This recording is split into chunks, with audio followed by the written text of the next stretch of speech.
Praise the lord. આજે આપણે look 17 અને તેની 11 થી 19 કલમમાંથી પ્રભુના વચનો જોવાના છે અને આજનો આપણો જે વિષય છે એ વિષય છે અકૃતજ્ઞતાના પ્રશ્નો। કૃતજ્ઞતા ઇંગ્લિશમાં એને માટે શબ્દ છે ગ્રેટિટ્યૂડ, એટલે કે આભાર માનવો, અને એનો વિરોધી શબ્દ છે અકૃતજ્ઞતા, એટલે કે ઇનગ્રેટિટ્યૂડ, આભાર માનવો નહીં। આપણે ઘણી બધી વખતે ઈશ્વરના અનેકવિધ આશીર્વાદો આપણે પ્રાપ્ત કરીએ છીએ અને આશીર્વાદો પ્રાપ્ત કરીને આપણે ઈશ્વરનો આભાર માનવાનું ભૂલી જઈએ છીએ, તેમાં નિષ્કાળજી રાખીએ છીએ, તેમાં બેદરકાર રહીએ છીએ। લુક 17મા અધ્યાયમાં આપણે જોઈ શકીએ છીએ 11 થી 19 કલમમાં પ્રભુ ઈસુ 10 રક્તપિતિયાઓને એ સાજા કરે છે અને જ્યારે પ્રભુ ઈસુ ખ્રિસ્ત એ 10 રક્તપિતિયાઓને સાજા કરે છે, એ 10માંથી ફક્ત એક જ રક્તપિતનો જે માણસ છે, જે સાજાપણું પ્રાપ્ત કર્યું છે, એ પ્રભુ ઈસુની પાસે આવે છે અને ઈશ્વરની સ્તુતિ કરતા તે પ્રભુની પાસે આવે છે। અને એ શાસ્ત્ર પાઠમાં લુક 17 તેની 11 થી 19મી કલમમાં જ્યારે એ સાજો થયેલો રક્તપિત્તનો એ વ્યક્તિ જ્યારે પાસે આવે છે, ઈશ્વરની સ્તુતિ કરતો પાછો ફરે છે, ખ્રિસ્તને સાષ્ટાંગ દંડવત પ્રણામ કરીને ઈસુનો આભાર માને છે અને ત્યાર પછી પ્રભુ ઈસુ ખ્રિસ્ત 3 પ્રશ્નો પૂછે છે। સૌથી પહેલો પ્રશ્ન એ આપણે જોઈ શકીએ છીએ લુક 17 તેની 17મી કલમ, શું 10 જણાને શુદ્ધ કરવામાં આવ્યા નહોતા? પ્રભુ ઈસુ ખ્રિસ્ત પ્રશ્ન પૂછે છે, મેં 10 જણાને સાજાપણું આપ્યું હતું અને પ્રભુ ઈસુ ખ્રિસ્ત એને પ્રશ્નાર્થમાં એ પૂછે છે, શું 10 જણાને શુદ્ધ કરવામાં આવ્યા નહોતા? 10 એ દર્દીઓ પ્રભુની પાસે આવ્યા અને પ્રભુ ઈસુ ખ્રિસ્તે એ 10 દર્દીઓને સાજાપણું આપ્યું। પહેલો પ્રશ્ન, શું 10 જણને શુદ્ધ કરવામાં આવ્યા નહોતા? ઈશ્વરની કૃપા પ્રત્યે ઘણી બધી વખતે આપણે અંધત્વ, બેધ્યાન અને આભાર માનવાની નિષ્કાળજી અને નિષ્ફળતા આપણે દાખવીએ છીએ। એ 10 જણાએ સાજાપણું પ્રાપ્ત કર્યું, પણ એ સાજાપણું પ્રાપ્ત કર્યા પછી તેઓ ઈશ્વરનો આભાર માનવામાં બેધ્યાન રહ્યા। જેમણે સાજાપણું આપ્યું એ ખ્રિસ્તને, ઈસુને જોવાને માટે તેમની પાસે સમય નહોતો, બેદરકારી રાખી, અંધત્વ ત્યાં દેખાય છે તેમનું, અને ઈસુનો આભાર ન માનીને તેમની આભાર માનવાની નિષ્ફળતાને પણ આપણે ત્યાં જોઈ શકીએ છીએ। અને પ્રેરિત પાઉલ રોમન 1 તેની 21 થી 32 કલમમાં આભાર ન માનવાના પાપને પ્રેરિત પાઉલ એ મૂર્તિ પૂજા, ખૂન અને જાતીય અનૈતિકતા જેવા ગંભીર પાપોની યાદીમાં એ આભાર ન માનવાના પાપને પ્રેરિત પાઉલ તેમાં સમાવેશ કરે છે। સાજા થવાનો અર્થ ફક્ત સ્વસ્થ થવાનો નથી, પણ સાજાપણું આપનારની પાસે જવાનો છે અને સાજાપણું આપનારને સ્વીકારવાનો છે અને તેના માર્ગમાં ચાલવાનું છે। બાકીના 9 રક્તપિત્તથી શુદ્ધ થયા હતા, પણ આ માણસને ઈસુ ખ્રિસ્ત તરફથી ભરપૂરીપણાનો આશીર્વાદ ત્યાં એ પ્રાપ્ત થાય છે। પ્રભુ ઈસુ ખ્રિસ્ત તેને કહે છે, ઉઠીને ચાલ્યો જા, તારા વિશ્વાસે તને બચાવ્યો છે। પહેલો પ્રશ્ન, શું 10 જણને શુદ્ધ કરવામાં આવ્યા નહોતા?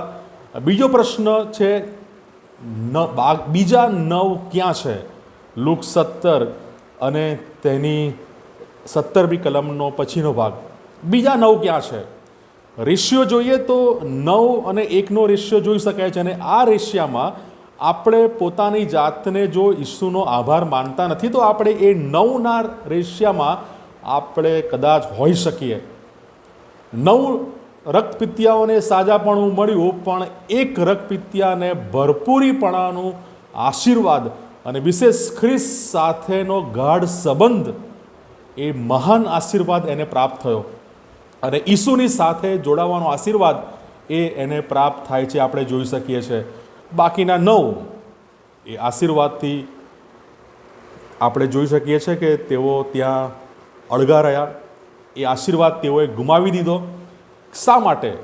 બીજા 9 ક્યાં છે? કદાચ એ બીજા 9 એ ઈસુનો આભાર માનવાનું ભૂલી ગયા, એ 9 એ આભાર માનવામાં બેદરકાર રહ્યા અને એ 9 એ જે આભાર માને છે તેની અવગણના કરે છે. પ્રભુ ઈસુ ખ્રિસ્ત કહે છે બીજા 9 ક્યાં છે? આપણે આપણા વ્યક્તિગત જીવનોમાં પ્રભુ ઈસુથી જો ઘણા બધા આશીર્વાદો આપણે મેળવ્યા છે, પ્રાપ્ત કર્યા છે, પણ જો આપણે ઈશ્વરનો આભાર માનતા નથી તો એ 9માં આપણે છે કે જે આશીર્વાદ લીધો તો છે પણ આશીર્વાદ આપનારને આપણે ભૂલી ગયા છે. અને ત્રીજો પ્રશ્ન પ્રભુ ઈસુ ખ્રિસ્તનો છે, ઈશ્વરનો મહિમા પ્રગટ કરવાને પાછો ફરે એવો આ પરદેશી વિના કોઈ મળ્યો નહીં. આ પ્રશ્ન પ્રભુ ઈસુ ખ્રિસ્ત એ ત્યાં કરે છે. આ પરદેશી વિના કોઈ પાછું આવ્યું નહીં, આ એક જ વ્યક્તિ પાછી આવી. લુક 17 અને 16મી કલમ ત્યાં એ વ્યક્તિની, એ જે પાછો આવનાર રક્તપિત્તનો જે વ્યક્તિ છે એની ઓળખ આપેલી છે. અને લુક 17 અને 16 કહે છે તે સમૃની હતો. ઈસુની પાસે બાકીના 9 લોકો એ પાછા ના આવ્યા, પણ જે વિદેશી જે સમૃની છે એ પાછો આવે છે. ઈસુના પોતાના લોકોએ ઈસુને ધિક્કાર્યા, નકાર્યા, તેમને ઘણી બધી પીડા, વેદના, યાતના આપી. અને ઘણી વખત વિદેશીઓ અને સામાજિક રીતે બહિષ્કૃત થયેલા લોકો, એ લોકોમાં ઈશ્વરની કૃપા ઝડપથી એ સમજી શકે છે. એ વિદેશીઓ, એ બહિષ્કૃત થયેલા લોકો, એ ઘણી બધી વખતે ઈસુ અને ઈશ્વરની કૃપા એ ઝડપથી એ સમજી શકે છે. લુક 8 અને 38માં દુષ્ટ આત્મા વળગેલા માણસ જ્યારે પ્રભુ ઈસુ ખ્રિસ્ત સાજો કરે છે ત્યારે તે દુષ્ટ આત્માથી મુક્ત થયેલો એ વ્યક્તિએ પ્રભુ ઈસુ ખ્રિસ્તને કહે છે, તેમની સાથે રહેવાની વિનંતી કરે છે. પ્રભુ ઈસુ ખ્રિસ્ત સાથે સમય પસાર કરવાનો, પ્રભુ ઈસુ ખ્રિસ્તની પાસે રહેવાને માટે એ ખ્રિસ્તને, ઈસુને એ વિનંતી કરે છે, આજીજી કરે છે. પણ આપણે જેવો ખ્રિસ્તને, ઈસુને આપણે જેવો માનીએ છીએ, જાણીએ છીએ, પણ ઘણી બધી વખતે આપણે આ 9 રક્તપિતિયા જેવું વલણ આપણે દાખવીએ છીએ. ખ્રિસ્તનો આભાર માનવાને માટે તેમની પાસે આવતા નથી અને તેમનો આભાર આપણે માનતા નથી. પેલા 9 કદાચ એ ઈશ્વરને માનતા હોય, જાણતા હોય, એ સમયના નિયમો જાણતા હોય, પરંતુ તેમની જે કહેવાતી એ ધાર્મિકતા છે, એ ધાર્મિકતા ઈશ્વરની ઉપેક્ષાને એ જન્મ આપતી હતી. એ ધાર્મિક કદાચ એ હોઈ શકે, પણ એમની ધાર્મિકતા એ ઈશ્વરની ઉપેક્ષાને એ જન્મ આપે છે. ઈશ્વર જે આશીર્વાદોના આપનાર છે એમની અવગણના ત્યાં એ લોકોમાં દેખાય છે.